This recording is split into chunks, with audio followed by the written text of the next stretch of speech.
Hi guys, இன்னைக்கு என்ன பார்க்க போறோம்னா குவாலிட்டி ஆஃப் லைஃப் மெஷர்மெண்ட் பார்க்க போகிறோம். இதில் மொத்தம் 5 இண்டிகேட்டர்ஸ் இருக்குது, 5 இண்டெக்ஸ் இருக்குது. ஓகேவா? அதில் வந்து ஃபர்ஸ்ட் 2 வந்து என்ன சொல்லுவோம்னா வந்து achievement index or positive index. மீதி 3 வந்து negative index or deprivation index. ஏன்னா யூஸ் பண்ண டேர்ம் வந்து நெகட்டிவ் டேர்மாக இருக்கும் நெகட்டிவ் இண்டெக்ஸில். ஓகேவா? ஃபர்ஸ்ட் வந்து பாசிட்டிவ் இண்டெக்ஸ் பார்க்கலாம். 2 சொன்னோன்னா ஒன்று வந்து PQLI, physical quality life index. இன்னொன்று வந்து human developmental index.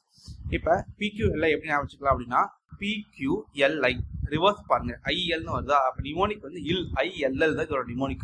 Okay, PQLI ரிவர்ஸ்ல பார்த்தோம்னா LI இருக்கும், ரிவர்ஸ் போட்டா IL. அப்போ இதோட நிமோனிக் வந்து ILL. அப்புறம் இதில் என்ன நோட் பண்ணணும்னா PQLI நம்ம எழுதும் போது அது L1 மாதிரி இருக்கும், லாஸ்ட்ல L1 மாதிரி இருக்கும் LIங்கிறது. அப்போ ஏன்னா நிமோனிக் சொல்றோம். நிமோனிக் என்ன ILL. I ஃபார் என்னன்னு பார்த்தோம்னா வந்து இன்ஃபேண்ட் மார்டாலிட்டி ரேட். இன்ஃபேண்ட்ங்கிறது அட் ஏஜ் 1 வரைக்கும், அதான் L வந்து 1 இன்ஃபேண்ட் மார்டாலிட்டி ரேட். அடுத்து L ஃபார் என்னன்னா வந்து லிட்ரஸி, அது பிரச்சனை லிட்ரஸி. இன்னொரு L வந்து என்னன்னா லைஃப் எக்ஸ்பெக்டன்சி அட் ஏஜ் 1. ஓகேவா? இதில் ஏன் நான் L1 ஞாபகம் சொன்னேன்னா மெயினாக இங்கே தான் கொஸ்டின்ஸ் நம்ம டெஸ்ட் பண்ணுவாங்க, ஹியூமன் டெவலப்மெண்ட் இண்டெக்ஸ்க்கும் PQLIக்கும்.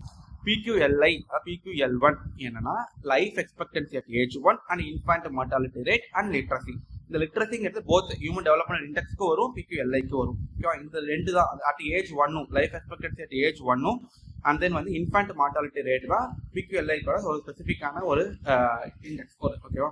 இது முடிஞ்சது. Next human development index. Human development index போனோம்னா இதோட நிமோனிக் பண்ணி வச்சுக்கலாம்னா, இப்போ எக்ஸாம்பிளுக்கு வந்து ஒரு மேரேஜ் பண்ணோம்னா 1000 போய் சொல்லுவோமா, அதேதான் ஒரு டெவலப்மெண்ட் ஆகணும் அப்படின்னா we can tell LIE. இதோட நிமோனிக் வந்து LIE. ஓகேவா? இப்போ எக்ஸாம்பிளுக்கு LIE சொன்னோம்னா, இப்போ ஒரு மேரேஜ் பண்ணணும் அப்படின்னா வந்து மாப்பிள்ளைக்கு என்ன வேணும்னு கேட்போம். மாப்பிள்ளை எவ்வளோ இன்கம் வாங்குறாங்க, எவ்வளோ படிச்சிருக்காங்க, மாப்பிள்ளைக்கு ஏதாவது நோய் நொடி இல்லாமல் நல்லா இருக்காங்க, டிசீஸ் ஏதாவது இருக்கா, டிசீஸ் இல்லாமல் இருக்காங்களான்னு செக் பண்ணுவோமா, அதுதான் இதோட இண்டெக்ஸ். ஹியூமன் டெவலப்மெண்ட் இண்டெக்ஸும் அதே தான். இப்போ எக்ஸாம்பிள் வந்து LIE அப்படிங்கிறது ஃபர்ஸ்ட் லாங்கிவிட்டி. லாங்கிவிட்டினா என்ன? Life expectancy at birth. அதே life expectancy at age of 1 அப்படின்னா வந்து அது PQLI. இங்கே அட் பர்த். I ஃபார் என்னன்னா வந்து இன்கம்.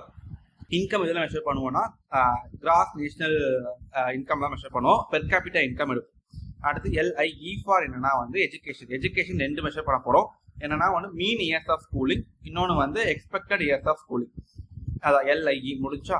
இதுக்கு கொஸ்டின் எப்படி கேட்பாங்கன்னா மெயினா வந்து இது எப்படி எடுக்கணும்னா கியூப் ரூட் ஆஃப் 3 எடுக்கணும். ஓகேவா?